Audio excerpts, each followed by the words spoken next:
Hi, folks. Rick Wedell here. I'm the Chief Investment Officer at RFG Advisory, and I thought I'd come to you today with a little year-end recap. Today is Monday, December 28th, and the S&P 500 is up a little bit today, actually up about 80 basis points last I checked. On the back of some stimulus being signed over the weekend. We're not going to dig into too much detail about what's going on right now, as this is a little bit more of a year-end recap, and what a year it's been. We started the year with the S&P 500 right at about 3250. We look like we're going to end it somewhere around the 37 to 3750 mark. That's a return of about 14.5%. And if you'd asked me at the beginning of the year if we were going to get there, I probably would have said maybe. And I certainly would not have predicted the path that the markets took over the course of the year. I don't think anybody would have. We saw a number of things that are mentionable about 2020's market action. We saw the fastest bear market in history. We saw a drop in the S&P 500 of about 30% over the course of 30 days. That is literally the first time that that has ever happened and the most rapid bear we've ever seen. We then saw the S&P 500 return 60% over the course of the next 6 or 7 months, which is also the fastest time frame that that's ever happened. So very much a V-shaped recovery in terms of market asset prices. It's also worth noting that we saw the end of the 2009 through 2020 bull market. So a lot of people had commented in 2018 and 2019 about the age of the bull market, the fact that it had gone on for close to 10 years, a little over 10 years before it ended. We saw that end. That ended back in March. We saw the shortest bear market in history. And now we're actually back into the next bull market. We are, a couple of months in at this point. So, the rebirth of the bull market to the extent that you're a market tactician and you read into those kind of things.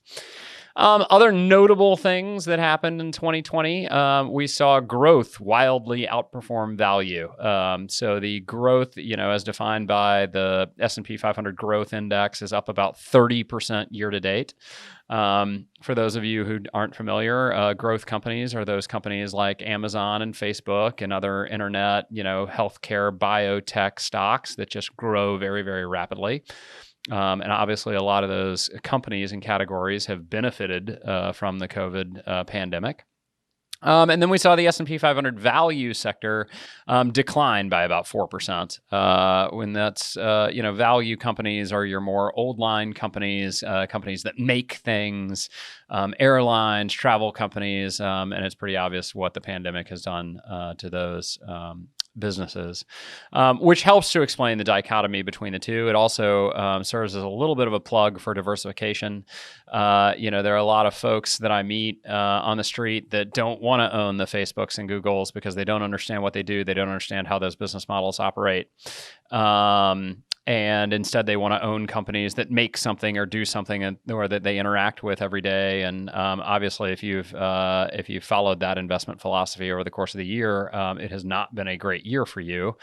I would also encourage folks that were maybe on the winning side of that trade to realize that the trade can go the other way.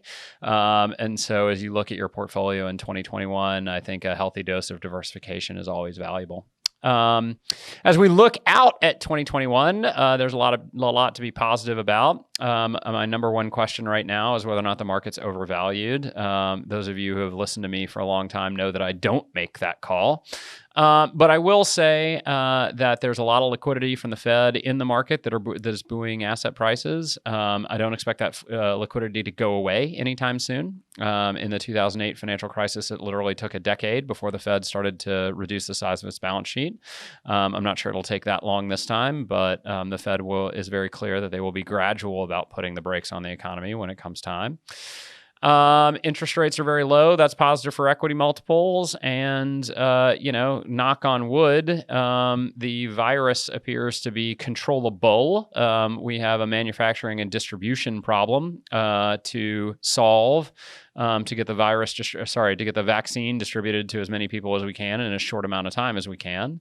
But that's a solvable problem. And so there's a lot that market participants, whether in the US or overseas, are looking at as they look at 2021 to be positive about. So with that, as always, if you ever have any questions, please feel free to reach out to either myself or your advisor. I hope everyone had a wonderful holiday season, and I wish everyone a happy new year.